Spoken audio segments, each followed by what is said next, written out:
Masih bersama saya Budiman Tanurjo di Satu Meja The Forum. Anda bisa mengikuti topik serupa di kompas.id dengan cara memindai barcode yang ada di layar kaca Anda. Kembali ke Bang Hinca Panjaitan.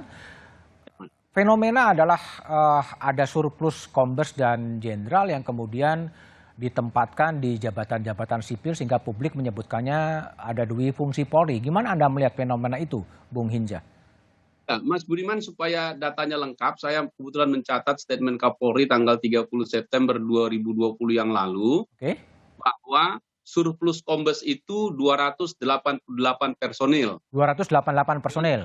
Ya, surplus pati 213 personil. Nah, sementara daftar susunan personil Polri yang ideal itu adalah 685.428. Baru dipenuhi 414 personil. Sehingga perang pangkat tamtama sampai dengan AKBP masih kurang 259.990 personil. Jadi berbanding terbalik ini. Surplus di atas, minus di bawah. Jadi artinya apa? Dan itu yang di atas mau gimana? Artinya makanya kemudian problem utama pada SDM itu pada yang di atas, sehingga Pak Sigit menampilkan pada persoalan sumber daya manusia pada pendekatan approach yang teknologi 4.0 dengan menyampaikan big data. Saya melihat bahwa ini kesempatan terbaik untuk perwira-perwira terbaik polisi masuk ke wilayah teknologi baru ini sebagai bagian yang menjadi keharusan bagi Pak Sigit membuat transformasi Polri menuju yang presisi tadi. Jadi meski surplus per hari ini, itulah tantangannya agar itu menjadi kekuatan yang besar di dalam tubuh Polri. Jangan dibawa keluar, tapi maksimalkan di dalam. Jangan dibawa keluar, jangan dibawa ke jabatan-jabatan sipil gitu maksudnya? Iya, betul. Karena faktanya di dalam sendiri masih kurang dalam konteks postur yang ideal tadi ya, sampai ke bawah tadi. Nah, di situ tantangannya Pak Sigit tadi. Baik, tadi juga ada satu pernyataan yang disampaikan oleh Komjen Sigit Listio Prabowo di depan ketika fit and proper dengan Komisi 3. Mungkin bisa diputarkan soal penegakan hukum?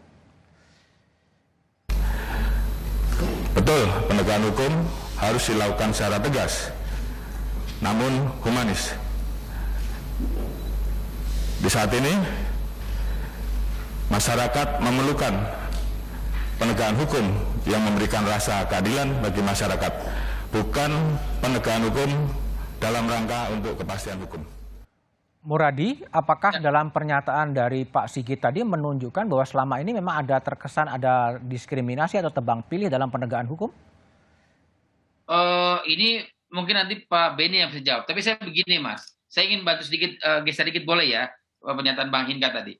Jadi sebenarnya ada 3 opsi sebenarnya sebelum kepada level policing 4.0 ya.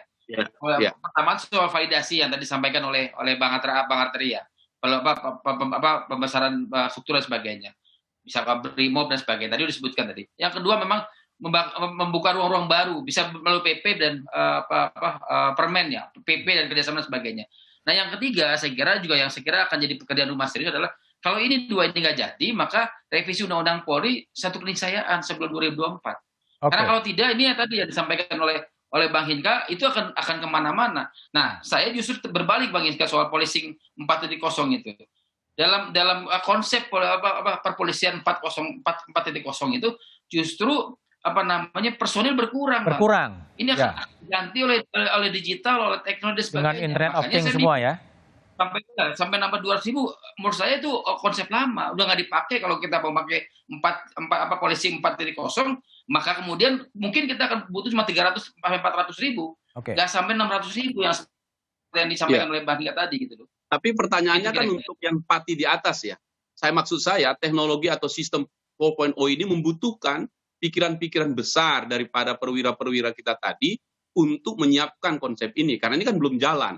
Gitu. Ya, kalau itu clear, tapi maksud saya justru sebenarnya ketika kalau tradisi polisi, kultur polisi itu kan begitu dia sudah jadi perwira tinggi, maka memang harus disalurkan karena ide-ide kemudian datang memang dari bawah, Bang. Makanya katakan misalnya ketika Pak Sigit menyiapkan visi misi dan sebagainya, yang beliau minta adalah teman-teman yang kemudian doktor, kombes, AKBP yang kemudian memberikan kontribusi. Teman-teman yang jenderalnya ini kemudian melakukan strategic thinking kan begitu untuk memproses tadi. Nah, problemnya adalah tadi saya bilang sebenarnya kalaupun kemudian misalnya validasi di jalan, saya kira serapan yang lebih dari 213 itu bisa ke bawah semua. Katakanlah misalnya begini contoh ya.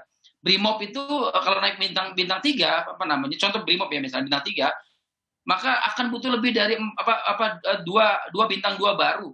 6 atau 8 sampai bintang 1 sampai 100 itu meluas akhirnya. Pada akhirnya itu akan terserap tuh pati-pati itu. Karena pati-pati yang besar kan bintang 2 sama bintang 1. Kalau bintang 3 kan bisa dihitung mungkin maksimal 16 begitu, kayak seperti itu. Jadi kalau saya usul sebenarnya perpolisian 4.1 tadi bukan personil yang diperbesar, tapi bagaimana kemudian mentransformasi dari perpolisian 3.1 ke perpolisian 4.40 yang dimana kemudian memang ada bridging ini yang saya menangkap presisi itu adalah bridging dari 3.0 ke 4.0 gitu. Oke, baik, Bung Muradi, saya kembali ke Pak Beni Mamoto, pertanyaan yang sama kepada Muradi tadi yang tidak dijawab dilemparkan ke Pak Beni. Soal penegakan hukum ya, penegakan hukumnya ada tadi nggak diakui oleh Pak Sigit sebenarnya secara tersirat bahwa hukum itu kadang-kadang tajam ke bawah tapi tumpul ke atas sehingga memang tidak menimbulkan rasa keadilan. Betul nggak sih kesan yang terjadi seperti itu, Pak Beni? Ya, jadi memang Pak Sigit ketika menyusun program yang dipaparkan di Komisi 3 itu terlebih dahulu sudah menyerap aspirasi dari publik. Berbagai kasus-kasus yang terjadi yang meresahkan masyarakat maupun yang menjadi keluhan masyarakat ini diserap, kemudian diwujudkan dalam bentuk program. Sebagai contoh, disampaikan kan, jangan terjadi lagi kasus nyuri kakao ibu-ibu ditahan segala macam. Kemudian larinya apa? Ke restoratif justice. Jadi hal-hal kecil yang bisa diselesaikan, dikomunikasikan, ini akan dikedepankan. Karena apa? Kasus-kasus kecil tetapi kalau viral itu dampaknya serius dan itu akan kemudian bisa dimaknai bahwa loh, ke rakyat kecil kok tajam, atas tidak.